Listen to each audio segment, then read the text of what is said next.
All right, so to the paper again.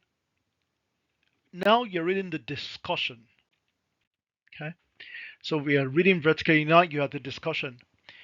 Now there's a lot the authors would discuss, but I am following my own train of thoughts on how semaglutide would influence either weight loss or um, quality of life.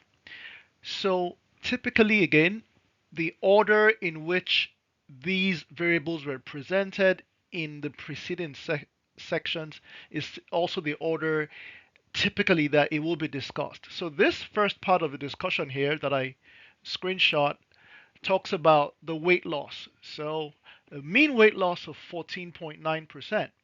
And this loss exceeded that with placebo plus lifestyle intervention by 12.4 percentage points.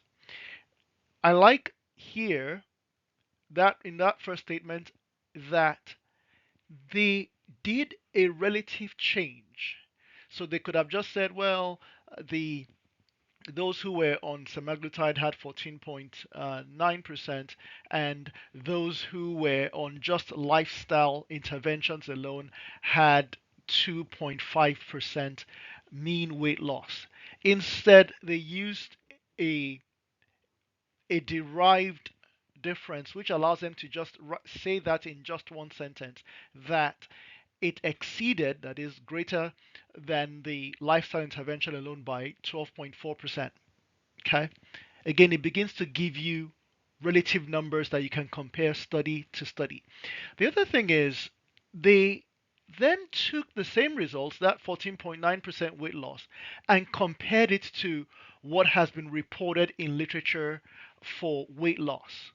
Okay, and they said, well, there's been, for other drugs that have been approved for weight loss, there's been a weight loss of 4 to 10.9, and they're saying that, well, we have 14.9. It's more than that. And so they refer to two papers, references 3 and 19. Out of due diligence, you should go ahead and see what is the expected, what has been reported as an amount of weight loss from a previous drug. And so this is that study, a screen grab from that study.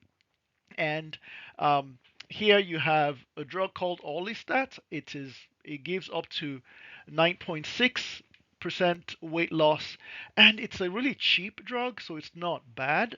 But just note here where it says 60 to 120 milligrams, that's a TID. That means it's 3 times daily. And you can also buy the same drug over the counter, and it's cheaper. A 30-day supply is up to about $80, but again, it's 60 milligrams, and you actually could lead to up to 9.6% weight loss. So it's not bad for an oral drug. Okay, for an oral drug. So that's actually not bad. And then other groups of drugs that are available, you have a drug called phentermine, topiramate. That again, really cheap, $22, $23, and you can lead to up to about 9.8 percentage weight loss. Again, that's if you think about it, this drug is taking 4 times a day, QD. Um, Actually, QD is daily, not if it's QID, that's 4 times a day, QD. So daily, that dose. Again, not bad for an oral med. You don't have to inject. Other drugs that are available. Now, I just want to point this out. Liraglutide. Doesn't that sound like semaglutide? Well, this is one of the first generation GLP-1 receptor agonist. But notice, 3 milligram QD, and look at the cost now. So now we're talking about $1,500. But again, the weight loss from that first generation GLP-1 receptor agonist is about 6% weight loss. Okay, so they've given you context to say that we might be onto something here with our drug. And furthermore, then they talked about the effect on quality of life. So again, they talked about that on this composite measure of the IWQ, IW quality of life light study um, measure that it causes, a 10 to 15% weight loss, and that is actually valuable for other complications, other comorbidities, other diseases that the person might have. If the person is pre-diabetic, if the person has hypertension, where it is recommended that there should be a 10% decrease in weight.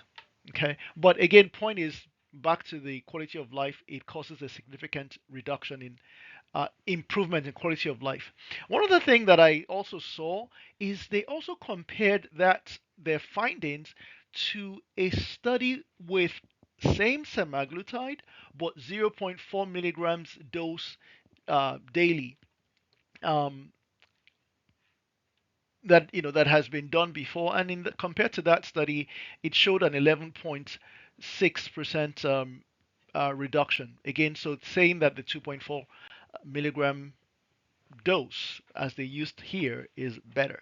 So again, they've put the study in context of other studies, other similar studies. And like every good paper, they have to talk about the limitations. And here they show that, well, there are limitations. That most of the people are women, and they are white, and that they're excluding people with diabetes. Again, this is important for practitioners and also adopters of this med to know that.